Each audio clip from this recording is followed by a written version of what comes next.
네, 안녕하세요, 여러분. 네, 오늘은 이제 신학 이슈, 그루터기 신학 이슈인데요. 오늘은 좀, 네, 화성, 영어로 뭐 말스라고 그러죠? 마스. 영화도 있었고, 그런 우리 좀, 우주 식민지, 뭐, 화성 식민지, 또는 화성으로 이주하는 지구의 그런 어떤 최종적인 삶, 또 이제, 그런 것들, 마치 영화에서나 나올 법한 것들이 생각보다는 조금씩, 그렇게 발전해 가고 있는 것 같습니다. 자, 뭐, 더 나은 삶을 위하여 어떤 블루오션을 찾아 나서는 경우는 많았죠. 블루오션이 뭡니까? 남들이 아직 찾지 못한 아직 그 노다지 같은 거. 정말 그런, 아직, 뛰어들 만한 가치가 있는 것. 그런 것을 블루오션이라고 하죠. 그래서 더 나은 삶을 찾아서 블루오션을 찾아 나서는 경우가 사실 뭐, 동양, 서양, 옛날, 지금, 동서고금을 막론하고 언제나 있어 왔어요. 미국 대륙 서부 개척도 뭐 블루오션을 찾은 사람들에 의해서 개척된 거죠. 자, 그런데 세상의 환경이 오염되고 이제 요즘에는 이제 모든 면에서 경쟁이 이제 치열해졌죠. 어느 나라나 어느 분야나 어느 연령이나 이제 그렇게 된 것 같습니다. 자, 이제는 그러다 보니까 막연하게 영화와 같았던 소설 같았던 물론 아직도 좀 한참 멀었지만 화성 이주에 관한 소망이 이전보다는 그 양상을 달리하기 시작합니다. 그 모양을 달리하기 시작하고요. 좀 더 마음에 소망이 되기 시작하는 것 같고 현실적으로 아직 가능하냐 안 가능하냐를 떠나서 마음에 소망이 되고 현실적인 대안으로서 소망이 되어가고 있는 것 같아요. 그런 제한되고 있는 그게 문제가 될 수 있다는 겁니다. 자, 물론 여러분 과학적으로 다시 한번 말씀드리지만 아직도 그럼에도 불구하고 여전히 그 가능성은 사실상 희박한 상태입니다. 근데 미래에는 만약에 가능하다라는 전제를 깔게요. 그냥 가능하다면 자, 그래서 오늘은 그 미래가 말도 안 되는 미래가 생각보다 빨리 다가올 수 있다라는 전제하에서 한번 얘기해 볼까요? 네. 자, 기독교적 관점을 어떻게 우리가 가져야 될지 한번 고민해 보고자 합니다.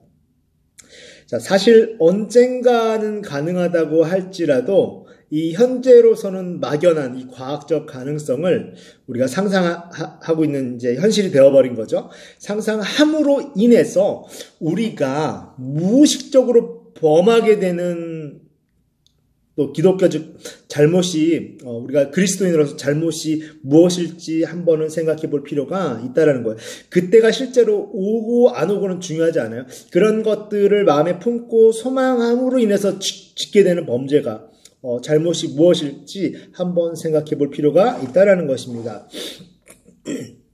첫째로 바로 모든 것을 다스리고 보호하라는 그 책임에 대한 성경적 명령입니다. 특히 환경 보호에 대한 의무와 소망입니다. 물론 이 환경신학을 어떤 인간의 구원론이나 이런 것을 떠나서 너무 거기에 몰입한다면 좀 아쉬울 수 있지만 그렇지만 환경신학이 마치 제3신학인 것처럼 우리와 관련 없는 것처럼 이렇게 몰아붙이는 것도 한 번은 뜯어 고쳐야 될 부분이에요. 어쨌든 이 부분은 나중에 환경신학에 대해서는 우리가 얼마나 관심을 가져야 되는지 얼마나 중요한지는 차후에 다시 한번 아주 재밌는 내용으로 찾아가도록 할게요, 여러분에게. 자, 어쨌든 아마 그 화성 이주에 대한 이런 공상과학 같은 소망과 동시에 어쩌면 환경 보호에 대한 부담감은 어느 순간 시소처럼 그냥 한쪽이 올라가면 한쪽이 내려가는 것처럼 반비례 관계죠. 더 편해지는 거예요. 여러분, 이것이 화성 이주가 가능하고 안 가능하고는 중요하지 않아요. 이런 것을 상상하고 자꾸 상상함으로 인해서 우리의 실제적인 부담감, 실제적인 상황 안에서 가져야 될 부담감이 어느 순간 줄어들 수 있다는 거. 그 거룩한 부담감이 줄어들 수 있는 것, 그게 문제인 것입니다. 여러분의 만약에 어떤 아이를 맡기면서 이 평생 이 아이를 잘 먹이고 잘 양육해라고 하는 것과 잠깐 하루 맡았으면 좋겠다라고 하는 아이와 다르겠죠. 근데 이 아이가 착하면 괜찮은데 말썽꾸러기예요. 그거 어떻게 하겠어요? 하루만 버티니까 그냥 관심 안 가지고 그냥 넘어갈 수 있겠죠. 바로 이런 것과 같다라는 것입니다. 우리의 마음 자세가 달라질 수 있는 것, 그게 현재로서 영향을 당장 미칠 수 있는 커다란 문제라는 겁니다. 자, 여러분, 그런 부담감은 편해지면 안 되는 부담감이에요. 왜냐하면 화성 이주는 말도 안 되는 공상과학이 될 수도 있지만 그런 것을 상상함으로 인해서 우리는 실제 하나님의 명령을 가벼이 여길 수 있는 문제가 발생할 수 있기 때문입니다. 그렇기 때문에 이 공상과학 같은 것이 지금 다룰 필요성이 있는 것이죠. 그런데 이제 버리고 갈 가능성이 있는데, 어쩌면 이거 다 필요 없는데, 다 어차피 버리고 갈 건데, 이왕 오염된 거, 이런 무시무시한 생각을 하게 되기 시작하는 순간 정말 무서운 일이 일어날 수도 있다는 겁니다. 그러니까 실제로 화성 이주가 가능하고 안 하고를 떠나서 여러분, 그런 생각이 들어온다는 자체가 실제 우리의 그런 현재 상황에 영향을 미칠 수 있을 정도로 무서운 생각이라는 겁니다. 여러분, 이해를 하셨으면 좋겠어요. 우리가 여기서 계속 종말의 때까지 살고 다시 와서 주님과 함께 돌아올 땅이라고 여기며 그렇게 생각을 가져야 되는 그런 생각을 가져야 되는 종말론적인 성경적인 거룩한 책임감과 부담감이 순식간에 싹 사라지는 순간이 되는 거예요. 이게 무서운 겁니다, 여러분. 자, 환경에는요, 우리가 가꾸고 지켜내야 될 동물과 식물과 이런 환경과 공기, 이런 모든 것들이 사실 다 포함됩니다. 참고로 방금 말씀드린 것처럼 환경신학에 대해서는 다음번에 제가 정말 본격적으로 이슈를 찾아뵐게요. 결국 화성 이주라는 이 처음에는 가볍고 장난스러움으로 시작된 발상 자체가 지금 당장 현실에서의 환경에 대한 무책임함과 다스릴 것들을 그냥 버려도 좋다는 이기심에 명분을 주고 있다는 것, 이게 문제인 겁니다. 자, 어쨌든 이 부분은 다음에 할게요. 자, 이제 종말론적 관점으로 좀 해부를 하도록 하겠습니다. 자, 우리는 종말론적 소망을 가지고 살아요. 맞죠? 자, 마치 이 세상을 서서히 침몰해가는 타이타닉호처럼 바라볼 줄 아는 능력이 우리 안에 있어야 됩니다. 그렇게 보이지 않는다라면 여러분 마음 조금 다시 한번 점검해 볼 필요가 있겠죠. 자, 그리고 하나님의 붙드심으로 그 침몰 속도는 줄어들고 있습니다. 침몰은 계속해요. 세상은 계속 좋아지지 않습니다. 속도가 줄어든다는 것일 뿐인 거예요. 조금씩 침몰해 간다라는 것에는 변함이 없어. 기독교인들은 이런 관점으로 세상을 볼 수 있기를 정말 예수 그리스도 이름으로 정말 간절히 축원드립니다. 자, 여기서는 자세한 종말론 강의는 저번에 했다라는 전제로 말씀드리겠습니다. 혹시 종말론이 궁금하시면 다음 종말론 강의를 한번 찾아서 보시면 좋을 것 같습니다. 제가 올려놨어요. 자, 우리의 믿음, 침몰 직전 반드시 믿는 자들을 구출하실 것이라는, 침몰 직전에 우리 믿는 자들을 구출하실 것이라는 이런 되게 극적인 반전을 믿는 것, 이게 이런 재림인데요. 이 재림을 믿는 것, 헬기가 갑자기 와서 급하게 다 구하는 것, 결과적으로 다 구하는 것, 이게 재림의 아주 되게 클라이막스라고 그러나 되게 극적인 것을 이야기합니다. 여러분, 이걸 믿는 게 기독교 신앙이에요. 자, 새롭고 영화로운 배, 아주 완전한 배에 우리를 옮기시고 그분과 함께 다스리다가, 이게 천년왕국입니다. 영화로운 나라로 가서 영원히 사는 거, 이게 우리의 소망이에요. 자, 우리의 역할은요, 배가 완전히 침몰하기 직전까지 많은 사람에게 우리가 타이머가 켜진 시간을 급박하게 또 째깍 살고 있음을 경고해주고 알리고, 최대한 모든 사람이 경각심을 가지고 함께 구출의 자세를 갖는 것, 구출된 사람으로 변화되는 것, 그것이 우리의 교회의 목적이고 빛과 소금인 것입니다.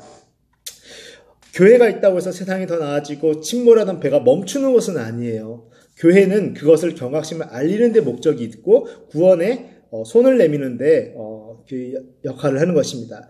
믿음을 가진 자는 구출 헬기가, 예수님이 다시 오시는 그걸 구출 헬기로 비유할게요. 구출 헬기가 올 때 바로 즉각적으로 반응할 수 있도록 긴장을 늦추지 않고 늘 어디서 떠나지 않나요? 가판, 맨 위에서 떠나지 않겠지만, 믿지 않는 자들, 불신자들은 대부분 가판 아래에 스스로 내려갑니다. 아직 침몰할 때가 아니라고 생각하는 거예요. 그리고 크루즈 여행을 즐기고 있을 겁니다. 아직은 배가 침몰하지 않는 것 같으니까. 자, 여러분, 우리 예수 믿는 사람들의 역할은 타이머가 째깍 돌아가는 이 타이머가 꺼지기 전까지, 빵 터지기 전까지 최대한 갑판 위에 많은 일을 빨리 막 재촉해서 올려보내고 대기시키는 거예요. 언제 헬기가 오고 언제 침몰 직전에 헬기가 올지 모르기 때문입니다.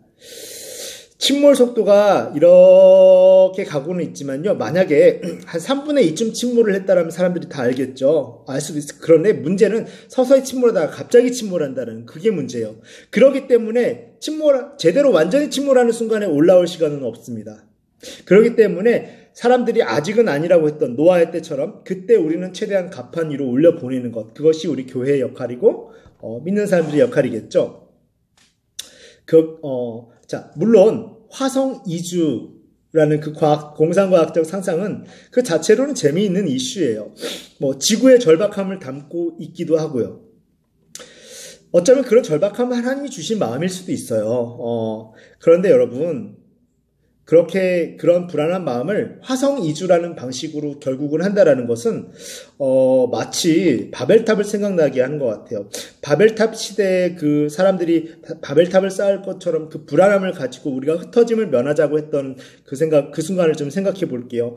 그들에게 주신 불안함은 거룩한 불안감이었어요. 하나님을 의지하고 싶은 대로 그 방향을 쓰면 되는 불안함인데, 아니다, 우리가 뭔가 해보자, 흩어짐을 면하자라고 바벨탑을 쌓았죠. 그럼 결국은 무너졌죠. 하나님을 의지할 필요가 없는 환경을 구축한 겁니다. 여러분, 화성 이주라는 것 자체가 하나님을 의지할 필요가 없는 그런 강팍한 의지를 표현하는 거예요. 이 또한 솔직히 제 신앙적으로는 선포합니다. 무너질 겁니다. 설령 가능하다 할지라도 거기에서만 갖지 마시기를 바랍니다. 어쨌든 여러분, 그렇게 바벨탑 같은 것, 또 다른 바벨탑을 쌓는 거죠.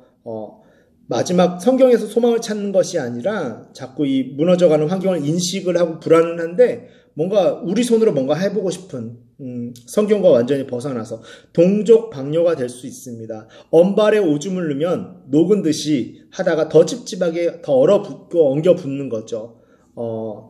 그게 동족방뇨입니다. 언발에 오줌 누기. 지나치게 예민해지는 것은요, 좀 우리가 치유가 필요할 수도 있지만 우리에게 다가오는 실존하는 위협에 대한 불안이라는 게 있어요. 그것은 하나님으로부터 기인한 경우가 많은데요. 이거는요, 가라앉히면 안 되는 겁니다. 최대한 민감하게 활용해야 되는 것이죠. 자, 이런 미래적 환경에 대한 두려움을 그 화성 이주라는 가능성, 바벨탑을 쌓기로 결정한 것처럼 그렇게 그런 마음속에 그런 것으로 대신하는 것 자체가 언발의 오줌 누기와 같다라는 겁니다. 참고로요, 화성 이주가 가능해지고 아니고는 여전히 진짜 중요한 게 아니에요. 이 주제에서. 물론 저는 솔직히 제 과학적 사상으로도 아직 택도 없다는 생각도 합니다. 앞으로도 말이 안 돼요. 네. 자, 어쨌든 만약 가능해지면 여행으로 갈 수도 있겠죠.